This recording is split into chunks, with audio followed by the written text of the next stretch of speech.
Anong gagawin mo pag na ganito bigla ang profile Facebook mo or account mo?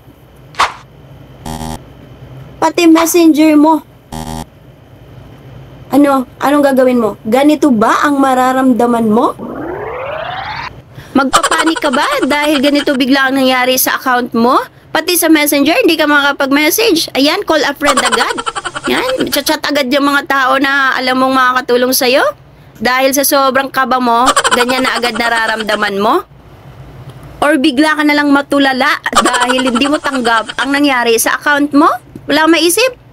Ayan, bagsak. At bigla ka lang nanginig dahil kinakabahan ka talaga ng sobra. Ayan, parang gusto mo nang magwala. Or ito pa, iiyak ka dahil hindi mo matanggap yung account mo na ganito ang nangyayari at hindi mo alam kung paano i-resolve ito. Ay, yan ang mas malala. Wag na wag niyong gagawin yan. Dahil, ekes yan. Ang gagawin nyo is inhale, exhale. Ganon dapat. I-relax mo muna yung sarili mo. Tanggalin mo muna yung nervyos, walain mo lahat yung pagkapanik mo, and then, saka mo ngayon, i-resolve ang problema. Basahin mo muna kung anong naging dahilan, kung bakit naging lock yung Facebook profile mo. Okay? Pagkatapos nun, ma-analyze mo na agad kung anong dapat mong gawin.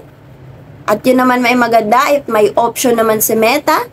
Okay? Click mo lang agad yung get started. Gawin mo yung tama. Okay? Tandaan mga best, wag mong i-remove yung cellphone number, yung email, wag mo pong i-remove yun. Okay? Don't remove ang i-check mo or ang i-okay mo. And then, tuloy-tuloy na yun, maging babalik na ulit yung account mo sa'yo. Basta na-confirm na ni Meta na account mo talaga yun. So, yun lang. Sana may natutunan kayo dito sa aking experience dahil para sa akin is ito yung ko sa akin nga experience ngayon. Dahil kinabahan talaga ako, be. As in. Okay, sino ba namang hindi? Medyo kinabahan na tayo kasi medyo makakatikim na tayo ng sahod tapos ganyan ang mangyayari, di ba? Biglang mag-lock yung account natin tapos pati sa messenger ayaw mag-work.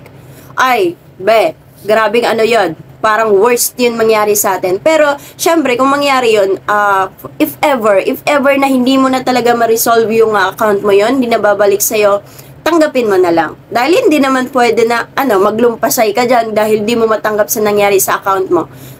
Best, doon, talagang accept, char. Pero, syempre, kung kaya namang gawing paraan, gawan mo na agad mga best dahil yun yung pinakamaganda. Dapat i-secure mo na agad yung account mo. Kaya lagi nating tandaan at ingatan natin ang ating Facebook account dahil si Meta ay lagi po yan nakamonitor sa atin. Okay? 24/7. Kaya kung mapansin niya na meron ng unusual activity na nangyayari sa account mo, talagang papaluin ka niya.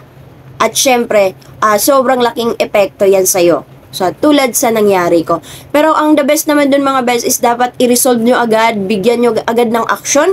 Dahil kung papatagalin nyo pa mga best, ang mangyayari dyan is baka posible pang ma-disabled yung account nyo, which is yun yung pinakamasakit.